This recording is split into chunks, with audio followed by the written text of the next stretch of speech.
నంద్యాల జిల్లా ఆళ్లగడ్డలో ఎమ్మెల్యే భూమా అఖిలప్రియ పర్యటించారు. పట్టణంలోని మార్కెట్ యార్డులో నూతనంగా ఏర్పాటు చేసిన జొన్నల కొనుగోలు కేంద్రాన్ని ప్రారంభించారు. జొన్నల కొనుగోలు కేంద్రం ఏర్పాటు చేయడం ముఖ్యం కాదన్న ఎమ్మెల్యే రైతులకు త్వరగా అకౌంట్లో డబ్బులు వచ్చేలాగా చూసుకోవాలన్నదే తమ ఉద్దేశమన్నారు. రైతులను ఇబ్బందులు పెట్టకూడదని ఎమ్మెల్యే భూమా అఖిలప్రియ అధికారులకు ఆదేశించారు. చంద్రబాబు నాయుడు గారు గతంలో ఇచ్చినవన్నీ కూడా ఇప్పుడు డ్రోన్స్ ఇస్తున్నారు రైతులకి సబ్సిడీ కింద. మిగతా కావాల్సినవన్నీ 1 by 1 అన్ని కూడా వస్తాయి. కొద్దిగా ఓపిక పట్టండి. కేంద్ర ప్రభుత్వం సపోర్ట్ వస్తే బాగుంటుంది మేడం. నన్ను ఇన్వైట్ చేసిన వెంటనే మొదటిగా నాకు నా మైండ్లోకి వచ్చింది ఇందాక రైతు మన అన్న చెప్పినట్టుగానే ఫస్ట్ నాకు వచ్చి కొంచెం లేట్ అయినట్టుగా ఉంది కదా అని ఫస్ట్ ఆలోచన నాకు కూడా వచ్చింది.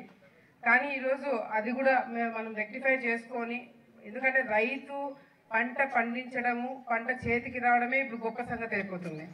అటువంటి పరిస్థితులలో వచ్చిన పంట చేతికి వచ్చిన రైతు గిట్టుబాటు ధర కరెక్ట్ టైంకి, అంటే నష్టం జరగకుండా, అది మళ్ళీ డ్యామేజ్ కాకుండా, క్రాప్ డ్యామేజ్ కాకుండా వెంటనే కొనుగోలు చేసే ప్రాసెస్ జరిగితేనే రైతుకి మేలు జరుగుతుంది. లేకపోతే మనం లేట్ తీసుకున్న కొద్దీ రైతు నష్టపోతాడే తప్ప రైతుకు మనం ఏం మేలు చేసేది ఉండదు.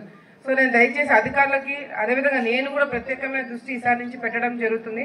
కలెక్టర్ గారితో అవసరమైతే సీఎం ఆఫీస్లో కూడా దీని గురించి చర్చించి కరెక్ట్ టైంలో, గతంలో కూడా మనం 2-3 కేంద్రాలు పెట్టినాం కానీ రైతులు ఎవరు ఉపయోగించుకోలేదు. అది నా దృష్టికి కూడా ఉంది. అది సో మనం ఏదో వైసీపీ ఉండకుండా అసలు సిసలైన రైతులు బాగుపడేటట్టుకి మాత్రమే మనము దృష్టి పెట్టాలి.